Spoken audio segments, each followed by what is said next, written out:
ने ये भी कहा कि आरपीएससी जैसी संवैधानिक संस्था सरकार की जवाबदेही है और हमारा ये आंदोलन आगे भी समय समय पे आरपीएससी का यूपीएससी की तर्ज पे पुनर्गठन, जो भी मुद्दे जाति आधार पे निगरानी नहीं होना, पेपर लीक के तमाम माफियाओं की गिरफ्तारी, लीड लेवल और इसके अंदर बड़े मगरमच्छ है, इनको पकड़ने की बात आज पूरे राजस्थान के अंदर जिस तरह का जश्न का माहौल है, जैसे कोई आरएलपी की सरकार बन रही राजस्थान के अंदर। हम राजस्थान को बचाने के लिए चाहे हमें प्राण देने पड़े, हम आगे मिलेंगे। जब देश के किसानों की जरूरत पड़ी तो उत्तर प्रदेश, हरियाणा, दिल्ली के किसान नेताओं ने सत्ता नहीं छोड़ी। नागौर के इस तेजा जी के भक्त ने देश की किसान कौम के लिए मोदी की सत्ता को ठोकर मार के सड़कों पर आया था। मेरे को बीजेपी का एक नेता कह रहा था, सलमान जी जिस दिन आप 1 लाख आ जाओगे उस दिन अग्निवीर समाप्त करा देंगे। हम भी वेट ही कर रहे हैं, हमें दिल्ली कूच करना ही लौटाएंगे। और पहलवान बेटे को न्याय भी अगर किसी ने दिलाया तो ये भोंभो करने वाले नेताओं ने नहीं दिलाया, हुमायूं बेनीवाल ने। और विशेष रूप से जो धरना 80 दिन में होगा, 127 दिन के अंदर, बाकी दिन आप सब लोग थे और कई बार कांग्रेस ने, कई बार बीजेपी ने प्रयास किया, लेकिन हमारे योद्धाओं ने उनको भगा दिया। और बीजेपी सरकार के लोग भी मुंह निकालने कई बार आए थे, जो मुंह निकाल के चले जाए। कई क्रेडिट अकेले आरएलपी नहीं ले ले, इसलिए जबरदस्ती अंदर पड़ रहे हैं, देखा नहीं आपको, क्यों पड़ रहे हैं? माल की कोई इज्जत देश प्रदेश नहीं होती। और जब बीजेपी ने कांग्रेसी नेताओं को बचाने का काम चालू किया, भजनलाल की सरकार ने AA, PHQ, SOG और जब उप समिति ने कहा कि भर्ती रद्द करो, तो कई मंत्रियों का समूह जिसमें के बिश्नोई, 3-4 जोगाराम जैसी टीमें थी, कुछ अधिकारी जो शौकीन मिजाज के हैं, अपनी महिला मित्रों को बचाने के लिए उन्होंने भजनलाल और इनके आसपास के आकाओं की अकल निकाल ली कि आप तो लिख दो साहब कि भर्ती रद्द नहीं करनी है, कोर्ट जाने, उनका काम जाने। और ये साबित कर दिया भजनलाल जी ने कि वो अक्षम है, वो सक्षम नहीं है, वो कुछ नहीं कर सकते। गेहूं के साथ गुड़ पिसता है तो गेहूं के साथ गुड़ तो पिसेगा। कौन है आपकी नजर में? मेरी नजर में तो किरोड़ीलाल जी है खुद। और हाईकोर्ट ने ये भी कहा कि आरपीएससी जैसी संवैधानिक संस्था सरकार की जवाबदेही है और हमारा ये आंदोलन आगे भी समय समय पे आरपीएससी का यूपीएससी की तर्ज पे पुनर्गठन, जो भी मुद्दे जाति आधार पे निगरानी नहीं होना, पेपर लीक के तमाम माफियाओं की गिरफ्तारी, लीड लेवल और इसके अंदर बड़े मगरमच्छ है, इनको पकड़ने की बात आज पूरे राजस्थान के अंदर जिस तरह का जश्न का माहौल है, जैसे कोई आरएलपी की सरकार बन रही राजस्थान के अंदर। कई लोगों के पेट में दर्द भी है, कई बरसाती मेंढक और बुलबुले बोल रहे हैं। हम राजस्थान को बचाने के लिए चाहे हमें प्राण देने पड़े, हम आगे मिलेंगे, पीछे नहीं हटेंगे। जब देश के किसानों की जरूरत पड़ी तो उत्तर प्रदेश, हरियाणा, दिल्ली के किसान नेताओं ने सत्ता नहीं छोड़ी। नागौर के इस तेजा जी के भक्त ने देश की किसान कौम के लिए मोदी की सत्ता को ठोकर मार के सड़कों पर आया था। लड़ाई लड़ी, आपके भाई ने लड़ाई लड़ी और लड़ाई को 70% परिणाम तक पहुंचा दिया। अब अग्निवीर 50% से ज्यादा सरकार रख रही, बाकी वापिस भेज रही है। मेरे को बीजेपी का एक नेता कह रहा था, सलमान जी जिस दिन आप 1 लाख आ जाओगे उस दिन अग्निवीर समाप्त करा देंगे। हम भी वेट ही कर रहे हैं, हमें दिल्ली कूच करना ही लौटाएंगे। और पहलवान बेटे को न्याय भी अगर किसी ने दिलाया तो ये भोंभो करने वाले नेताओं ने नहीं दिलाया, हुमायूं बेनीवाल ने। राजस्थान का सम्मान अगर लौटाया, आज रात को 12 बजे भी जिस तरह नौजवान हाईवे पे हर जगह खड़ा है, पूरे राजस्थान के अंदर जश्न का माहौल है, जैसे दिवाली आ गई हो, जैसे हमारी सरकार बन गई है। भाइयों, ये इसलिए जश्न मना रहे हैं, इनको एक आशा की किरण दिख रही है, इन्हें उम्मीद है हमारा भाई बेरोजगारी को खत्म करेगा, किसान का कर्जा माफ कराएगा, माफियाओं का इलाज करेगा, महिलाओं की बेटियों की सुरक्षा करेगा और नए राजस्थान का निर्माण करेगा। आप सबको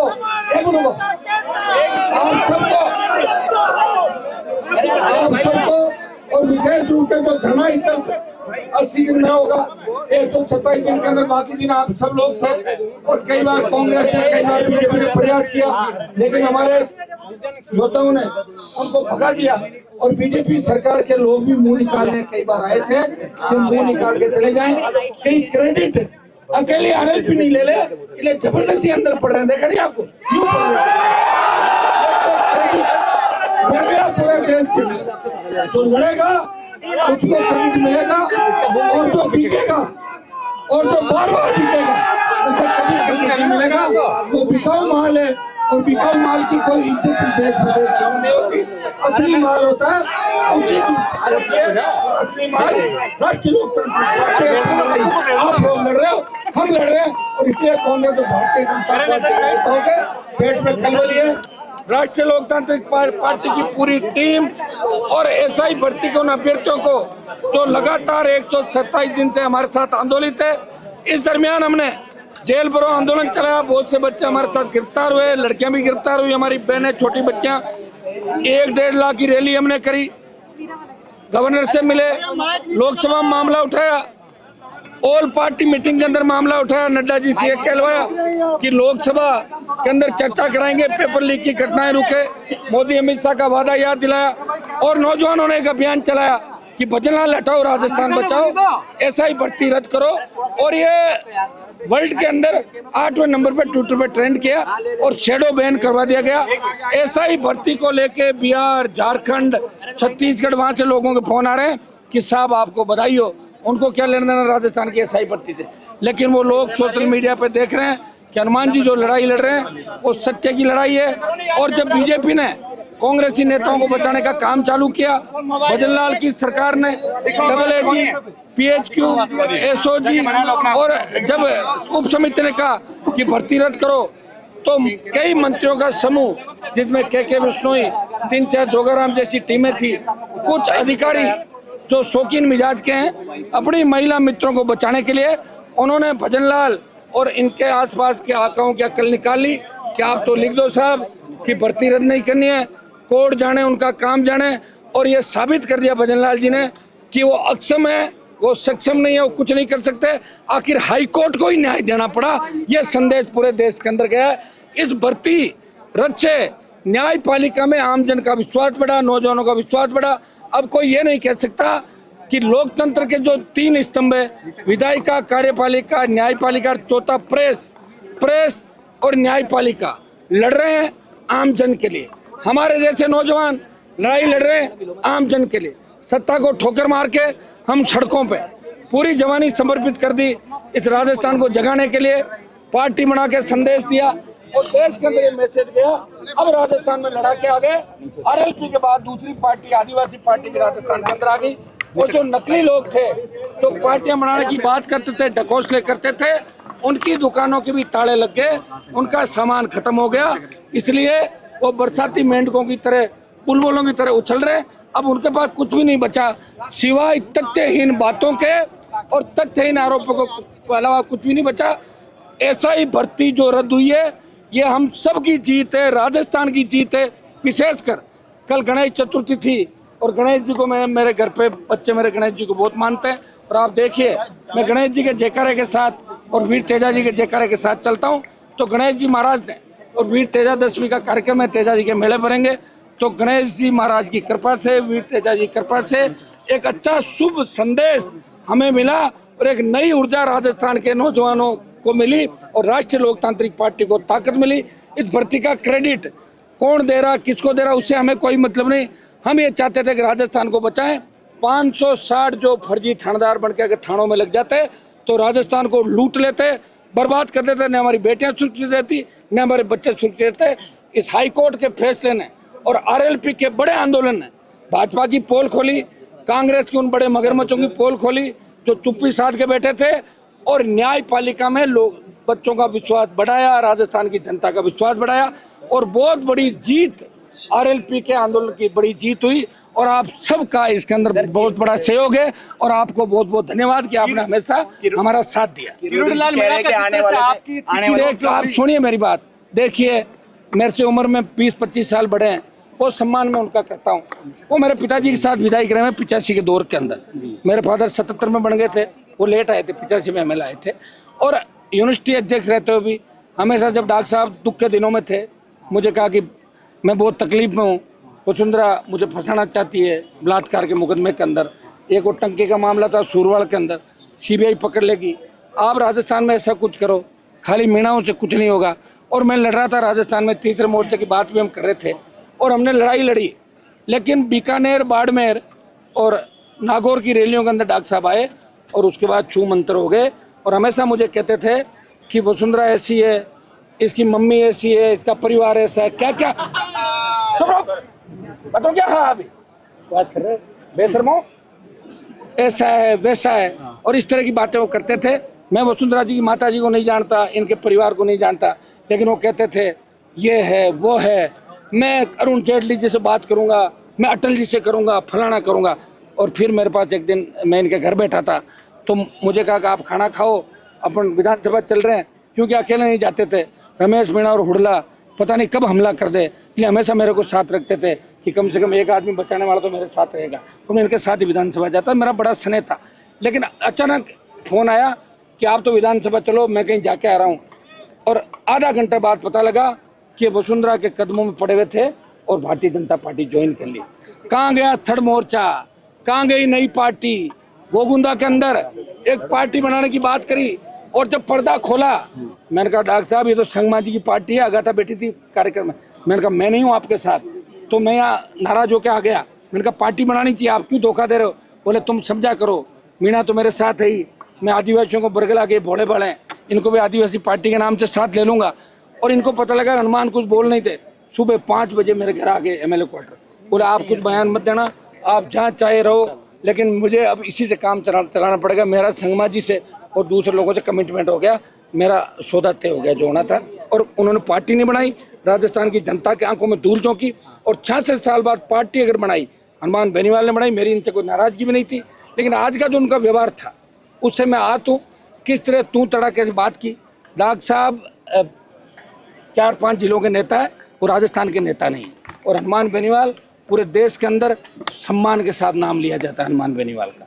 किसान आंदोलन के अंदर जब डॉक्टर साहब कह रहे थे कि आतंकी बैठे हैं बॉर्डर पे, मोदी जी अच्छा बिल लाए, तब मैं लड़ रहा था कि बिल अच्छे नहीं है, किसान बिल वापिस होने चाहिए। और अग्निवीर आया, तब अग्निवीर का समर्थन कर रहे थे। पहलवान बेटियों के लिए बोले कि ये तो लड़कियां ऐसी है पहलवान बेटियां, मैं गया उनको न्याय दिलाने।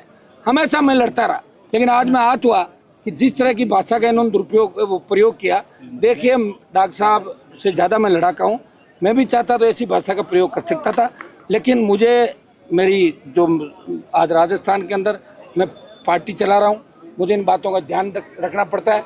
और मेरे उनके जो लंबे रिश्ते थे उनको भी मैंने निभाया, मैं आप कर रहा था, लेकिन वो बड़ी पंचायती में कूद पड़े। उनका क्या लेना देना, कौन भजनलाल जी उनको पूछ रहे हैं? उन्होंने जब इस्तीफा दिया तब एक ट्वीट किया था, रघुकुल रीत सदा चली आई, प्राण जाए पर वचन ना जाए। तो इस्तीफा तो वापिस ले लिया। तो एक हिसाब से इनको प्राण त्याग देना चाहिए घर से। अब तो कह रहे हैं कि सुनिए मेरी बात सुनिए, प्राण त्याग देना चाहिए। इसे एक झापड़ लगाओ, एक झापड़ दो इसके यहाँ। प्राण त्याग देने चाहिए, प्राण वो नहीं त्याग सकते। मुझे पता है कि जो जिस दोस्त रेलवे स्टेशन की बात मेरे लिए कह रहे थे, अगर मैं नहीं होता तो पुलिस के कितने डंडे उन पर पड़ते। मैंने उनके डंडे खुद खाए, मैंने पकड़ लिया उनको, नीचे दुबक गए थे।